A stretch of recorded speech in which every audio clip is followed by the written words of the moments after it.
The store goes back to my grandfather, my mom's dad. He started this in the late 30s, and he had a much smaller place than this is over here, and it was like a taco stand and taco and hamburger stand, and I think we got pictures that say like tacos and hamburgers 2 for a nickel, so that gives you an idea about the time. I did spend a lot of time over here growing up. And as I started getting older, I started spending more time over here working through junior high and high school. So I started putting time in the store a long time ago, and a lot of it was fun and playing around, but then it started turning into work. Tamale history, well, I'm not exactly sure when my grandfather started making them. The tamales were a good thing, and we had a few other products that were handmade here along the meat line, and it turned into a tradition. You know, some people would eat the tamales year round, but there were some people that had to have them at Christmas time, and if that's the only time they had them, that's when they had to have them, and they were, it wasn't going to be Christmas.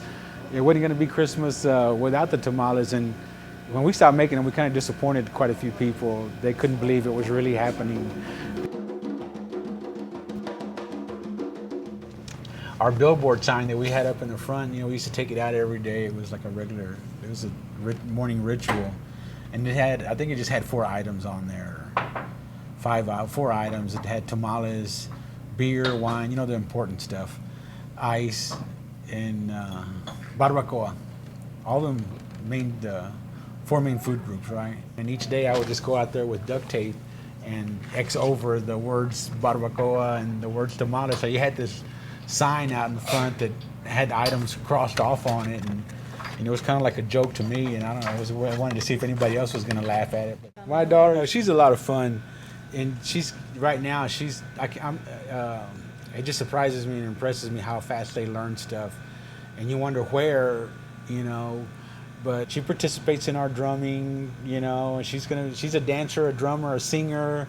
She does all those things, and she enjoys it, and I just look forward to growing with her. I look forward to growing with her because we'll be doing all these things better, and she can be a bigger part of all these things as time goes on.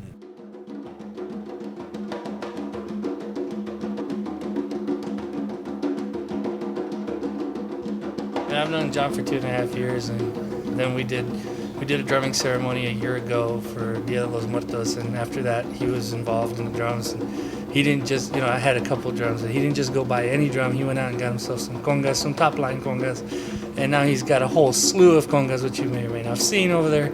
And not only did he get the congas, but we are now learning how to play the congas.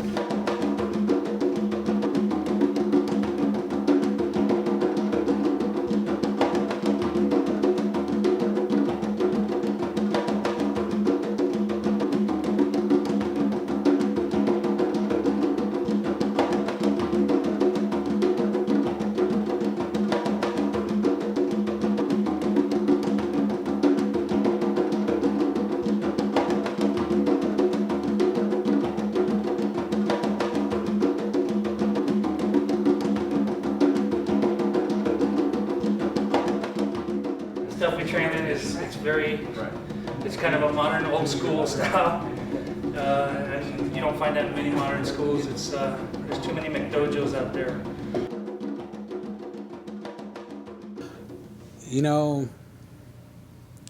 The store is a big part of me, and I'm a big part of the store.